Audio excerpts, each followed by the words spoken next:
much. I'm Vice President of Public Safety at 911 Inform. This is an audio version of my latest blog, Next Generation 911. It's closer than it appears. While some may still argue that it's just telecom folklore, the story remains about Alexander Graham Bell offering his patent on the telephone to Western Union for a mere $100,000 in 1876.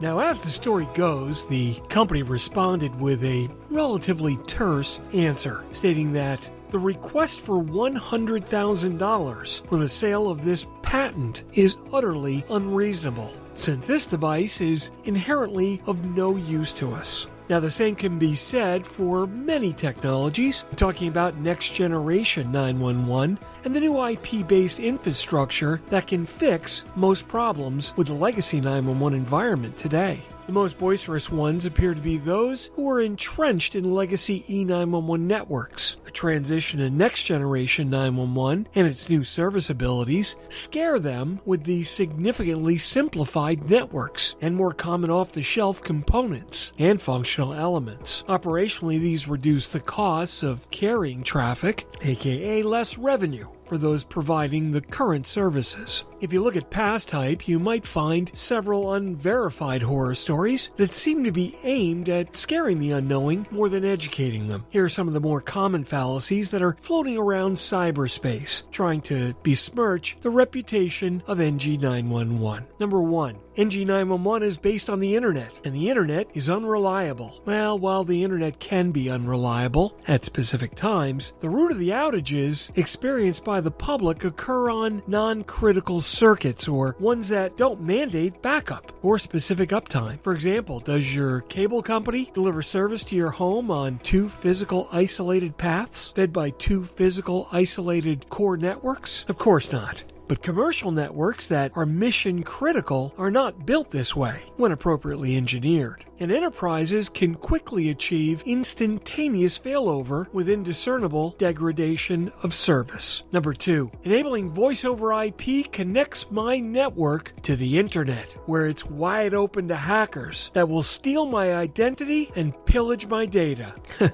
Well, indeed, a hacker can establish connectivity in this manner. However, proper security practices are implementable that detect and throttle those malicious attacks. Plus, you've got to have something that someone wants to steal. Number 3, there is no inherent value in additional multimedia content going to the 911 PSAP, as call takers are under constant stress, and additional data will overload them and actually decrease their abilities.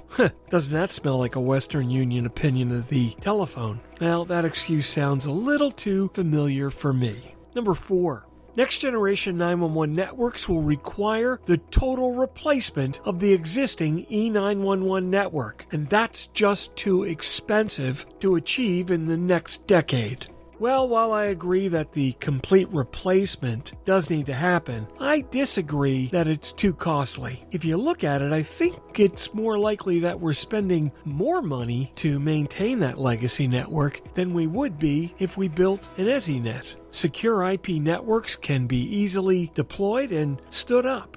In fact, with the advent of LTE broadband, even the wires can be eliminated. And also, even though network components need replacing, the physical infrastructure, like the fiber optics and even the copper circuits to some extent, are reused. They're still valid layer 1 media that can deliver IP network traffic. It's the equipment that needs to change. While the legacy network, or what remains, will be redundant to a fully survivable, redundant, and resilient new infrastructure, new transitional networks, for example Rapid SOS, will emerge that can accept data from legacy and next-generation origination points, passing the data along an IP backbone and delivering that last mile over any facility type that's needed to reach the end PSAP. If that entity is Next-Gen 911 ready, the data will be delivered through a NENA i3 compliant architecture, or in the case of a legacy environment endpoint, can be delivered through an IP connection, or as the last choice, distilled into a legacy database record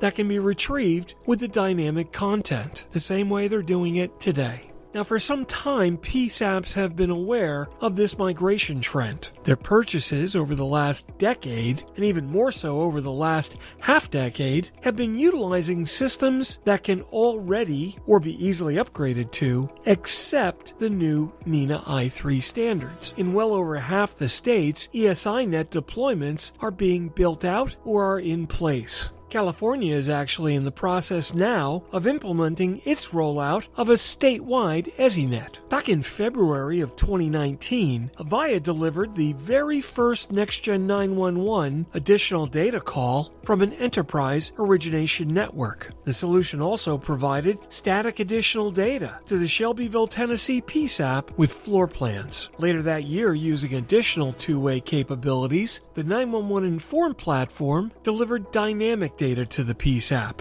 This included building IoT control panels directly to public safety dispatch and to the mobile data terminals in response vehicles that provided full interactive environments, allowing video as well as any other multimedia to traverse the network. With this new IP connection in place, additional capabilities were easily added to the 911 Inform architecture, including intelligent notifications back to the enterprise when emergency cellular calls had originated inside of a predefined micro geofence. With 85% of all 911 calls originating from smart devices, when an emergency call occurs inside their geofence, whether in a building or in the parking lot outside on their property, on-site security can be alerted and start an initial response. This notification allows extended collaboration and coordination between the enterprise and public safety, so entry and egress points can be predetermined and personnel staged accordingly. This facilitates better and immediate access to buildings. How is this new layer of connectivity provided between the enterprise and the PSAP? Well, that's simple. While the new ESINets get built at the state level, transitional networks exist to accommodate Next-Gen 911 data on ingress from the enterprise and egress to the PSAP. This new architecture allows the enterprise to move to next-generation 911 today, packaging that information in the appropriate protocol, and delivering to the RapidSOS additional data repository, and delivered to the PSAP. Now, the RapidSOS aggregation point functionality can move to the network layer in Next-Gen 911 when it's fully deployed. Here, the functionality will continue to operate as a gatekeeper, so to speak. Enterprise traffic wishing to enter the ESINet will terminate there. This connection prevents understaffed PSAPs from having to manage enterprise accounts while providing a single egress and ingress point to public safety and the enterprise. Now, should other players come into the market, while RapidSOS is the first, they certainly don't have a lock on the marketplace. To the consumer, that's reassuring, knowing that they're not investing in a siloed technology from a single vendor. Instead, it's open standards-based that can be fulfilled by a competitive company, should they emerge. And I think that is an important data point. If you want to learn more how this architecture works, be sure to join me at a public webinar series with Jameson Peavyhouse, Director of Partner Success at RapidSOS, and Bob Finney from Collier County Sheriff's Office. I'll be joining them as we discuss how enterprises can become RABOMS compliant with a RapidSOS-ready solution. That's scheduled for January 13th, 2021 at 2:30 p.m., and there's a registration link in the written version of this blog. This is Fletch. Thanks again for listening. Remember, you can catch a written version of this blog with all the appropriate links at www.fletch.tv.